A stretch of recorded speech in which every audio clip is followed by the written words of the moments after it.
골로새서 2장 1절에서 15절까지 제가 봉독합니다. 내가 너희와 라오디게아에 있는 자들과 물은 내 육신의 얼굴을 보지 못한 자들을 위하여 얼마나 힘쓰는지를 너희가 알기를 원하노니, 이는 그들로 마음의 위안을 받고 사랑 안에서 연합하여 확실한 이해의 모든 풍성함과 하나님의 비밀인 그리스도를 깨닫게 하려 함이니, 그 안에는 지혜와 지식의 모든 보화가 감추어져 있느니라. 내가 이것을 말하면 아무도 교묘한 말로 너희를 속이지 못하게 하려 함이니, 이는 내가 육신으로는 떠나 있으나 심령으로는 너희와 함께 있어 너희가 질서 있게 행함과 그리스도를 믿는 너희 믿음이 굳건한 것을 기쁘게 봄이라.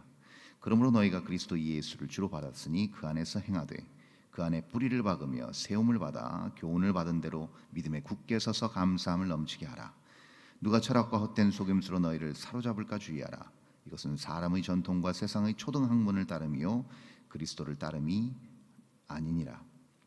그 안에는 신성의 모든 충만이 육체로 거하시고 너희도 그 안에서 충만하여졌으니 그는 모든 통치자와 권세의 머리시라. 또 그 안에서 너희가 손으로 하지 아니한 할례를 받았으니 곧 육의 몸을 벗는 것이요 그리스도의 할례니라. 너희가 세례로 그리스도와 함께 장사되고 또 죽은 자들 가운데서 그를 일으키신 하나님의 역사를 믿음으로 말미암아 그 안에서 함께 일으키심을 받았느니라. 또 범죄와 육체의 무할례로 죽었던 너희를 하나님이 그와 함께 살리시고 우리의 모든 죄를 사하시고 우리를 거스르고 불리하게 하는 법조문으로 쓴 증서를 지우시고 제하여 버리사 십자가에 못 박으시고 통치자들과 권세자들을 무력화하여 드러내어 구경거리로 삼으시고 십자가로 그들을 이기셨느니라. 아멘. 우리는 지금 이제 골로새서를 계속 살펴보고 있습니다.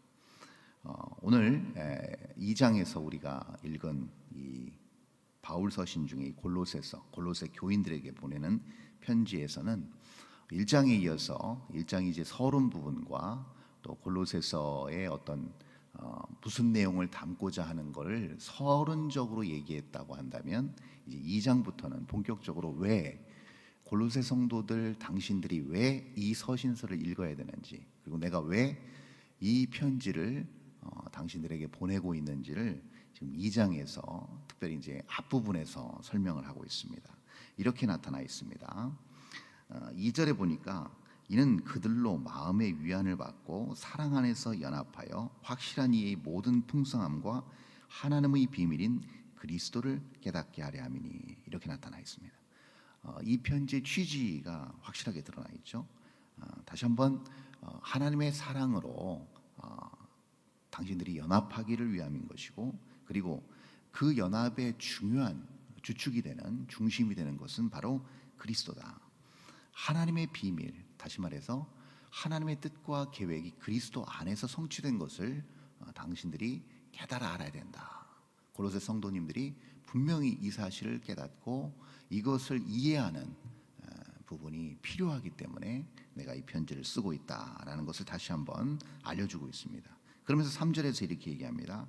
그 안에는 지혜와 지식의 보화가 감추어져 있느니라, 이렇게 표현되어 있습니다. 자, 감추어져 있다고 표현된 걸로 봐서 많은 사람들이 그리스도의 십자가와 또 부활과 이 복음의 중심적인 내용을 깊이 있게, 마치 보화가 감추어져 있는 것처럼 겉으로는 알 수 없는, 조금 더 깊이 있게 이것을 알고 깊이 깨닫고 또 실천하는 그 단계까지 나아가는 데 있어서 많은 어떤 집중적인 분석이 필요하다는 것을 바울은 지금 강조하고 있습니다. 근데 이렇게 바울이 골로새 교회 성도들에게 이것을 강조하는 이유가 있었습니다. 그 이유가 바로 그 다음 4절에 나타나 있는데요. 내가 이것을 말하면 아무도 교묘한 말로 너희를 속이지 못하게 하려 함이라. 여기서 우리는 잠시 암시해 볼 수 있을 것입니다.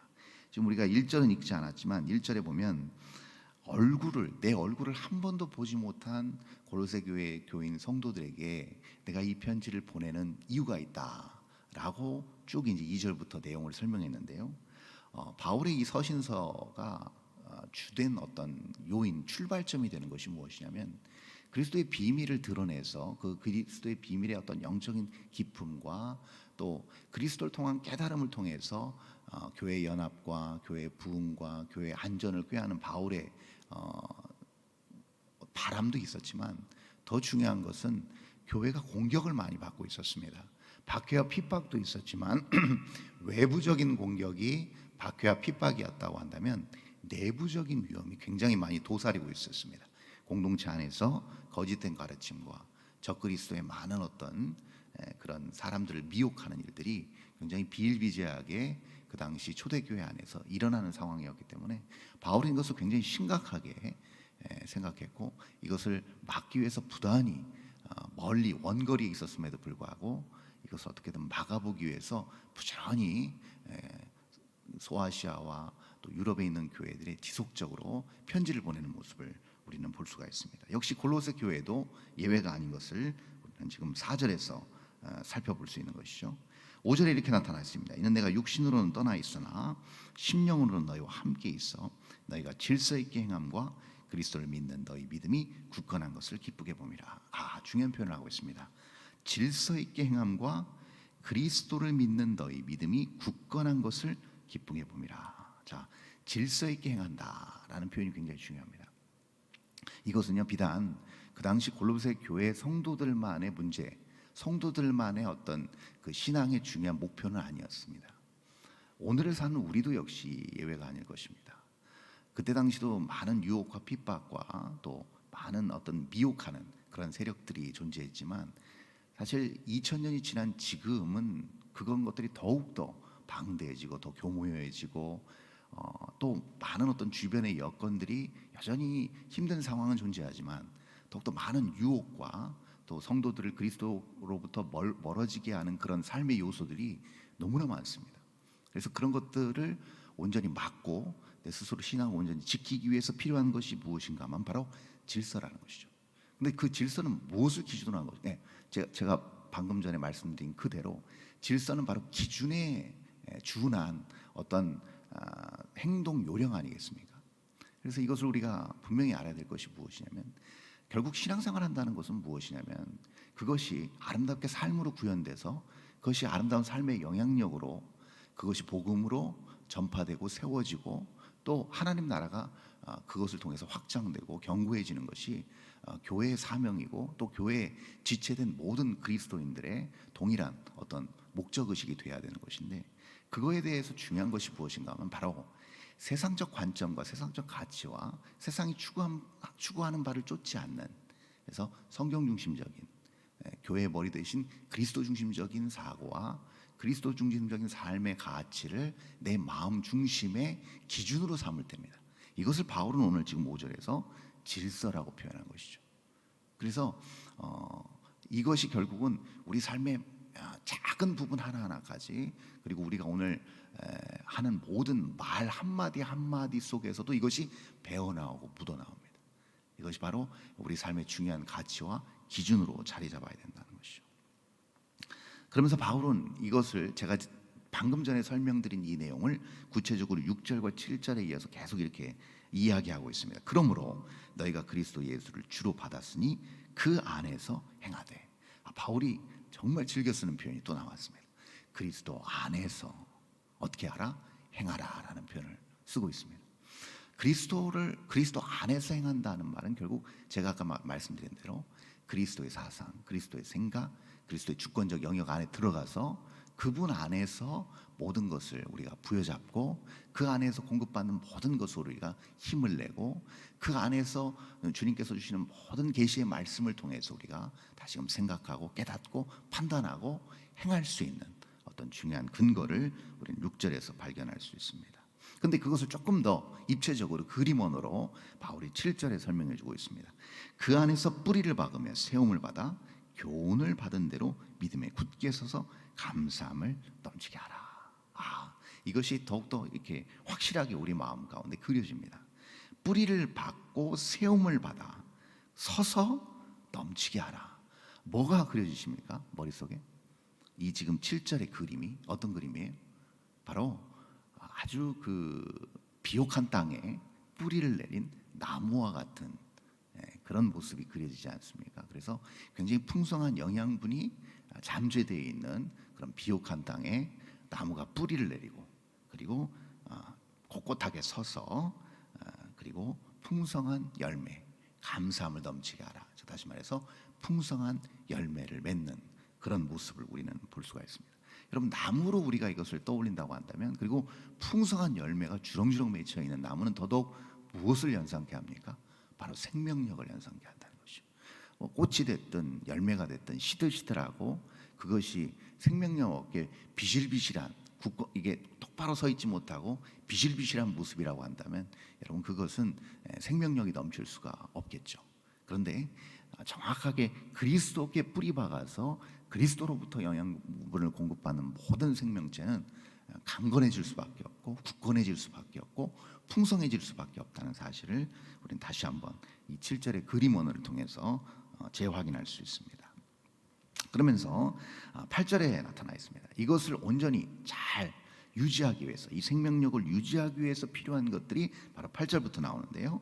누가 철학과 헛된 속임수로 너희를 사로잡을까 주의하라. 이것은 사람의 전통과 세상의 초등학문을 따름이 아니요 그리스도를 따름이 아니니라. 이렇게 표현되어 있습니다. 재차 바울은 더욱더 이 부분을 강조하고 있습니다. 헛된 속임수, 잘못된 그리스도와는 반대되는 어떤 그런 개념을 너희들에게 주입하려고 할 때 그것을 막으라는 겁니다. 그러면서 8절 맨 끝에서 이런 표현을 얘기하고 있습니다. 그리스도를 따름이 아니다. 초등학문을 따르는 것이다. 여기서 초등학문을 따른다는 것은 무슨 얘기일까요? 굉장히 기초적인 것을 얘기한다는 것이죠. 단순한 것을 얘기한다는 겁니다.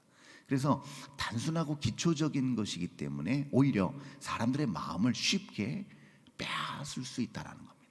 자, 여기서 지금 초등학문이라고 얘기하는 바울의 중요한 논지는 무엇이냐면 바로 아이들, 미숙한 아이들에게 걸맞는 눈높이식 교육이라는 겁니다. 근데 여러분, 눈높이식 교육의 중요한 특징이 뭐예요? 보여지고 만져지고 또 들려지는 대로 감각적으로 가르쳐 줍니다. 그렇죠?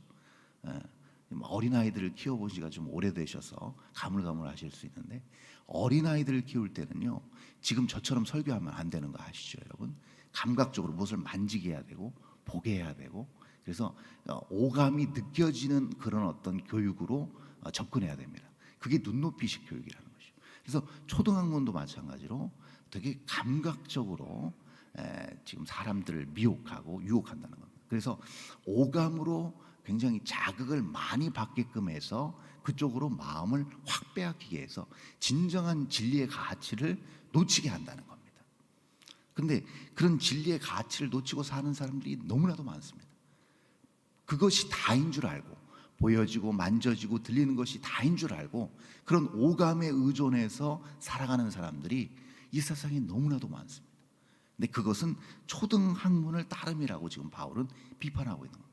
교회 안에서도 만약에 우리가 보이지 않는 영적 가치를 추구하면서 나아가는 이 거룩한 교회 공동체 안에서도 만약에 우리가 단순히 보여지는 것에 우리가 자극을 받아서 그것이 마치 진리인 양 우리의 마음이 미혹되어 간다고 한다면 그것은 뭐라고 얘기합니까? 지금 바울이 8절 마지막에서 그리스도를 따름이 아니라고 표현하고 있습니다.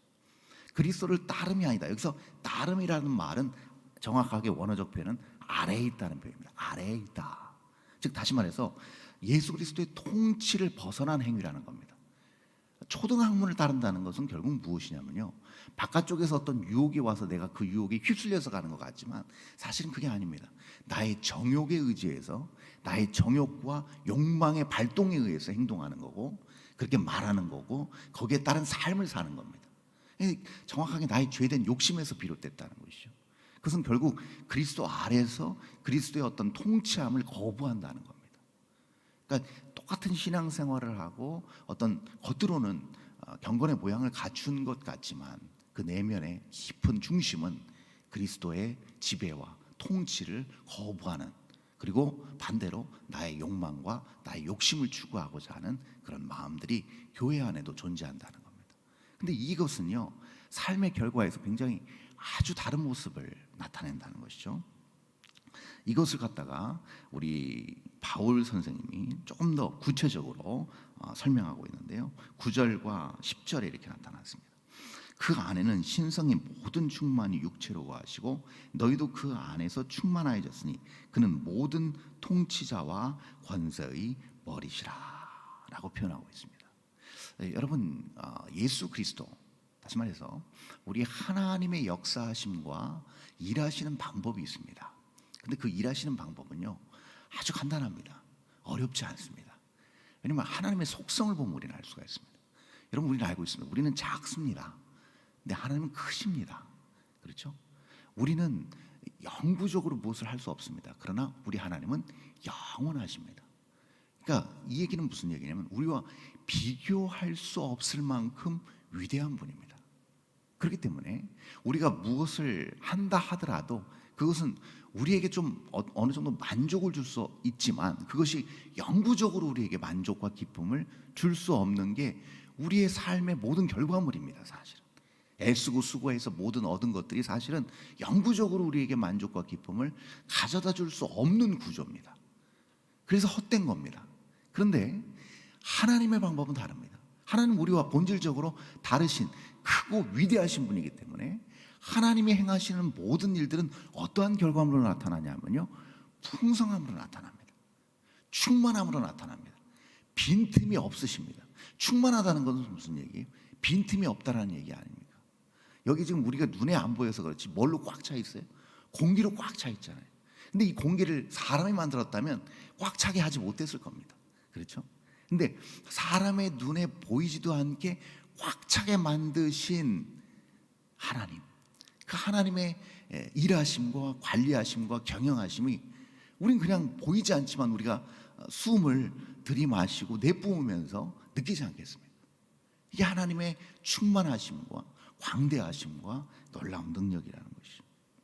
그래서 하나님의 모든 역사는 빈틈없이 충만하게 채워진다는 사실을 다시 한번 지금 바울은 언급하고 있습니다.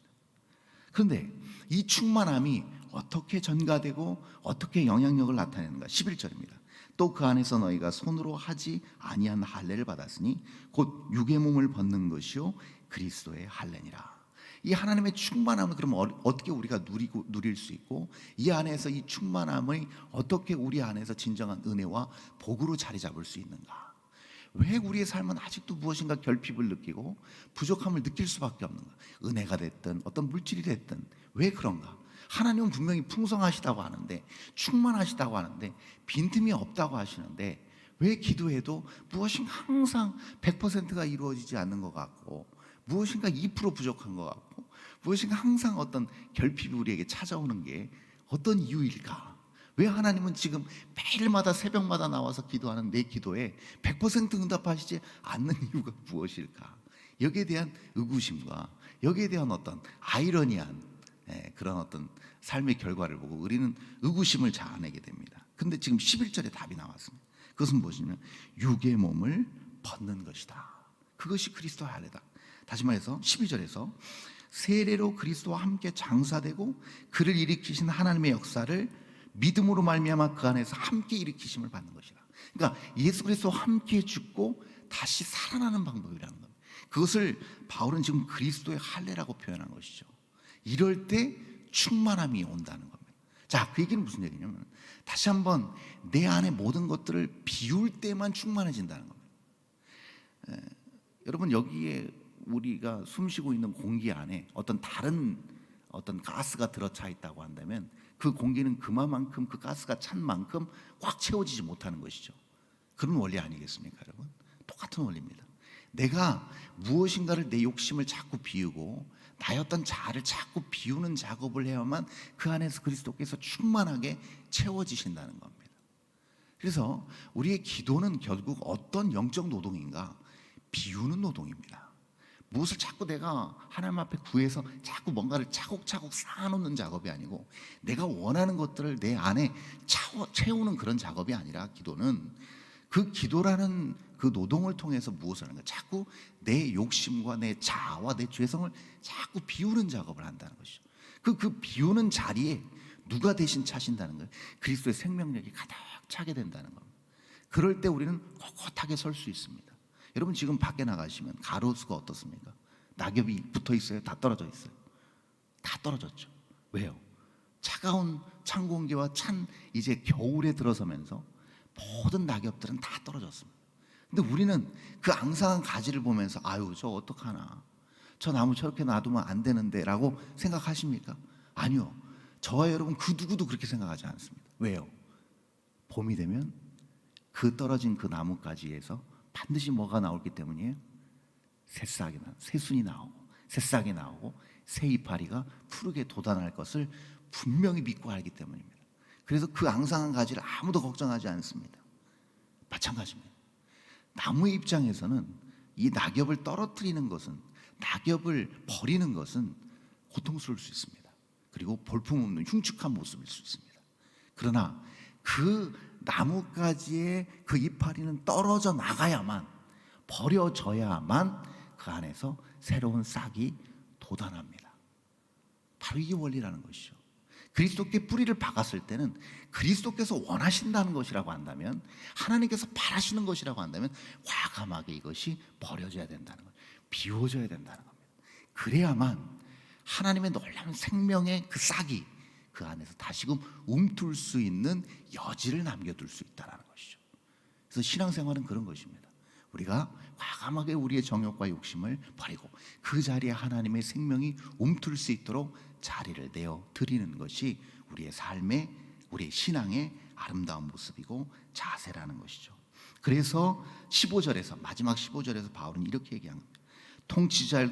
통치자들과 권세들을 무력화하여 드러내어 구경거리로 삼으시고 십자가로 그들을 이기셨다라고 얘기합니다. 그 버리는 작업이 무엇이었는가? 바로 십자가라는 겁니다. 그리고 십자가 뒤에 온 것이 무엇입니까? 바로 생명의 충족된 생명의 정점, 바로 부활이었다는 것이죠. 그래서 여러분, 실망할 필요가 없습니다. 하나님 왜 안 이루어 주십니까? 아니요, 예수님도 겟세마네 동산에서 기도하실 때 하나님 거부하셨습니다. 이 잔을 할 수만 있거든 내게서 옮기시옵소서 했을 때 예수님께서 하나님께서 이것을 받아주지 않으셨어요. 그러나 결과적으로 이 기도는 어떻게 응답됐습니까? 영광스러운 부활로 응답됐습니다. 그러니 우리는 오늘도 기도할 수 있습니다. 생명력 있는 부활의 능력으로 그리스도와 죽고 그리스도와 다시 사는 그런 놀라운 기도의 응답을 받으시는, 그리고 그 능력으로 힘있게 하나님의 영광을 드러내며 살아가실 수 있는 저와 여러분 될 수 있기를 바랍니다. 기도하겠습니다. 하나님 아버지, 감사합니다. 오늘 귀한 골로새서 말씀을 가지고 생명력이 무엇이고 우리가 버려야 될 것, 비워야 될 것이 무엇인지를 깨달았습니다. 오늘 주어진 월요일의 삶, 아니 우리 남은 모든 인생 가운데 하나님께서 주권적으로 역사하시는 주님의 능력 안에서, 주님 안에서, 주님의 통치 안에서 이 모든 생명력을 구현해낼 수 있는 참 겸손한 마음과 믿음을 허락하시사 버릴 것을 버리게 하시고 주님의 생명으로 가득 채워 이 세상이 온전히 감당할 수 없는 능력의 영적 사람으로 우뚝 서서 하나님이 기뻐 받으시고 하나님이 원하신 하나님의 놀라운 계획과 뜻을 남김없이 충만하게 우리의 삶 가운데서 다 이루어 올려드릴 수 있는 신실한 하나님의 거룩한 백성들, 자녀들 되게 인도하여 주시옵소서. 귀한 예물을 드린 승희자 권사님, 이덕기 장로님에게도 은혜를 주시고 매 순간마다 베풀어 주시고 채우시고 붙드시는 하나님의 은혜를 허락하여 주시옵소서. 감사드리며 거룩하신 예수 그리스도 이름으로 기도합니다. 아멘.